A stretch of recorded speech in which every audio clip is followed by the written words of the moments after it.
Hey guys, what's up? I'm here to give you guys a recap on the new episode of Fruits Basket Season 2, which is on episode 21 or episode 46 in the total number of episodes, you have 25 episodes in the first season, and we are up to the 21st episodes of the second season, so yeah, episode 46 in the total number of episodes.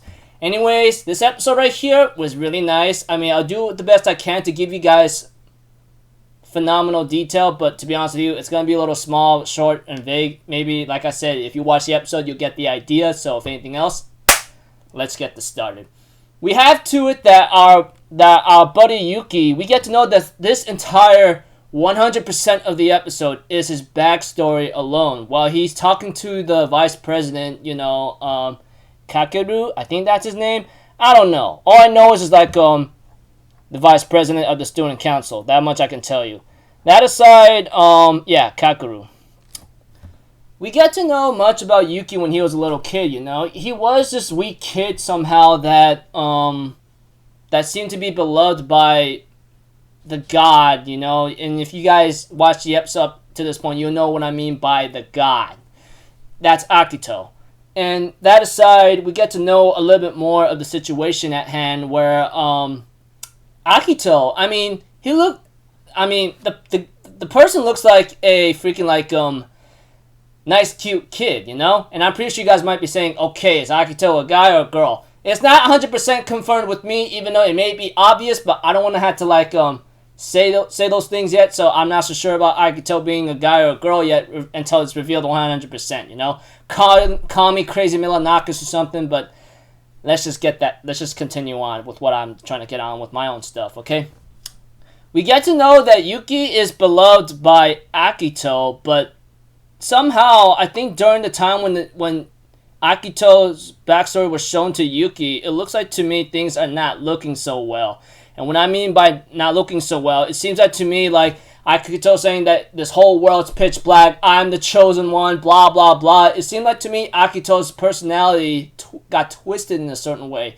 I don't know what it was, but it looks like to me like Akito seemed to be, I don't know, this kid that used to be nice and good somehow, had a couple tantrums like any other kid, but somehow grew to be twisted for some reason.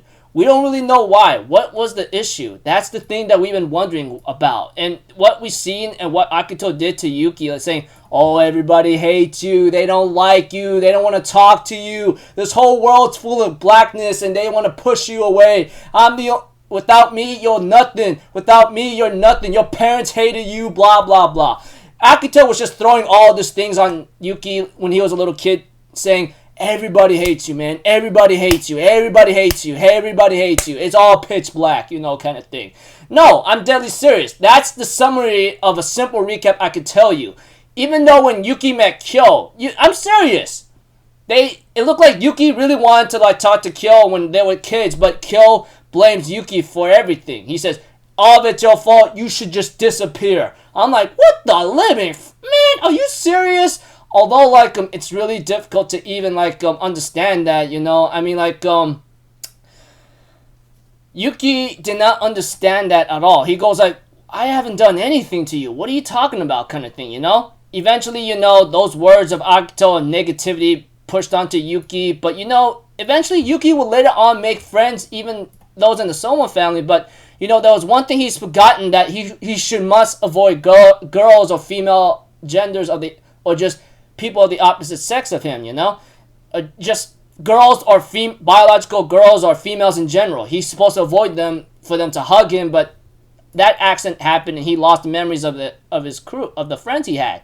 Eventually, he will later on barge into a hat that actually belonged to Kyo. No, that actually belonged to Kyo when Kyo was a little kid, but the moment Yuki wanted to give it back to him, he goes no, you can go ahead and keep it. I'm off, And Kyo had a teacher, and that's his shisho, and that's his father figure, that aside.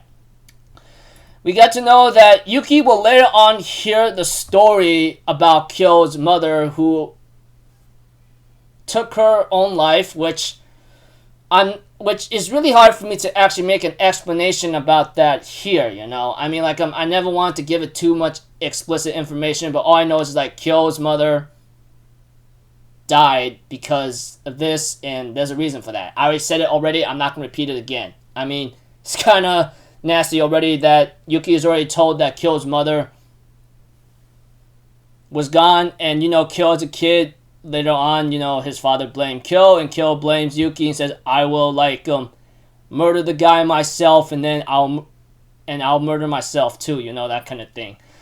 And this kind of broke Yuki a lot, but eventually, when Yuki looks at the hat that Kyo didn't want to take back, he decided to, go outside and run around, and eventually he will find Toru as that girl who was lost, and, Toru's mother was crying for her, and, Yuki would find Toru would chase after him without knowing that it was Yuki the entire time with that blue hat, and he will later on give that hat to Toru, that kind of thing, and, that's how Yuki knows Toru very well, that kind of thing, etc.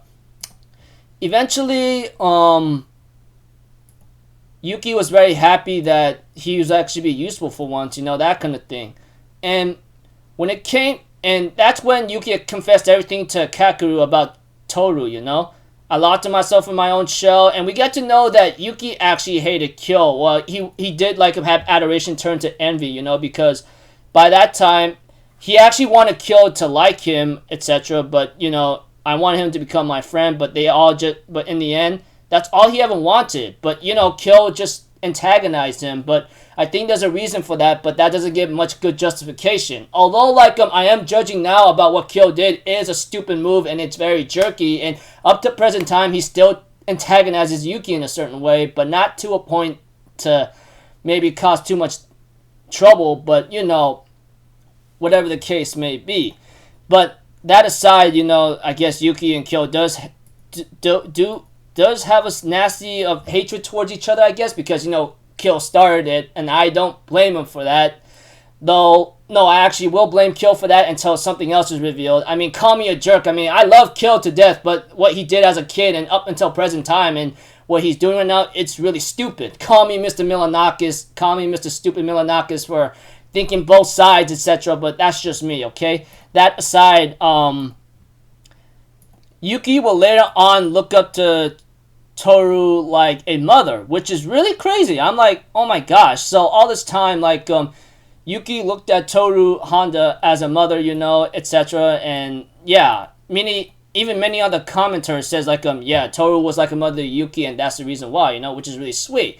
I thought Yuki looked at Toru as a love interest, but I guess as a mother figure seems to be enough for me, and then, that aside, I'm like, okay, that's pretty nice, and then we get to know, preview of next episode's called That's Not What I Want, or something, and we do hear that voice, and it possibly belongs to Kyo, so we might get a Kyo backstory, which I wouldn't mind knowing. We got a lot of backstories from our characters from all the Zodiacs so far, we know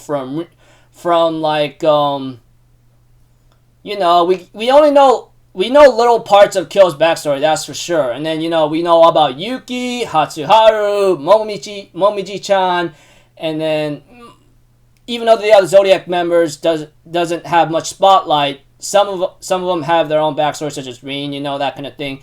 So, yeah, that aside, don't know what's gonna hopefully we got to see Kyo's backstory. We already know a lot of parts about it already, but I want to get the full grasp entirely. I'm pretty sure Kyo knows about Toru too. It was shown many episodes ago that, yeah, that aside, yeah. Okay. Me being a little ridiculous and cringy most of the time.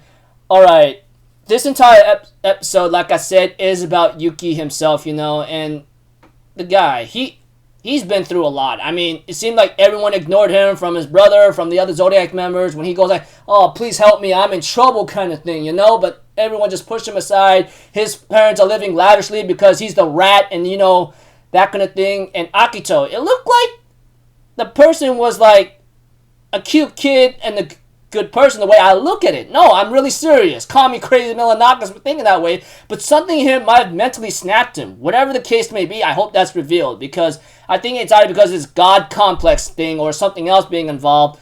But we'll have to see. So this entire episode, like I said, is Yuki's backstory. It was pretty nice to know Yuki-chan's backstory, and I guarantee you I'll get a nasty kick from him when he'll break my jaw, but that's fine, because, you know, he's a cool guy, and, you know, that aside. But, like I said, preview next episode is called That's Not What I Want. But, whatever the case may be, we're going to have to find out what that episode title means, and which episode will belong, who's it going to go to next, you know? I mean, the way how it's voiced by, Kyo, it might be him next, but we'll have to see. That aside, yeah, those guys who's trying to ship Yuki and Toru together, Toru just got mommy zoned, okay? That aside, like, yeah. Like I said, looking forward to next episode. I mean, I enjoyed watching Fruits Basket each week, you know, even though I'm putting up recaps late, but that's just me. I enjoy it. So until then, people, I'll see you guys in the next video. I'm Alpha Zero. Have a good day, and I'll see you guys next time, alright? Peace out. Bye-bye. Toot-toot-toot!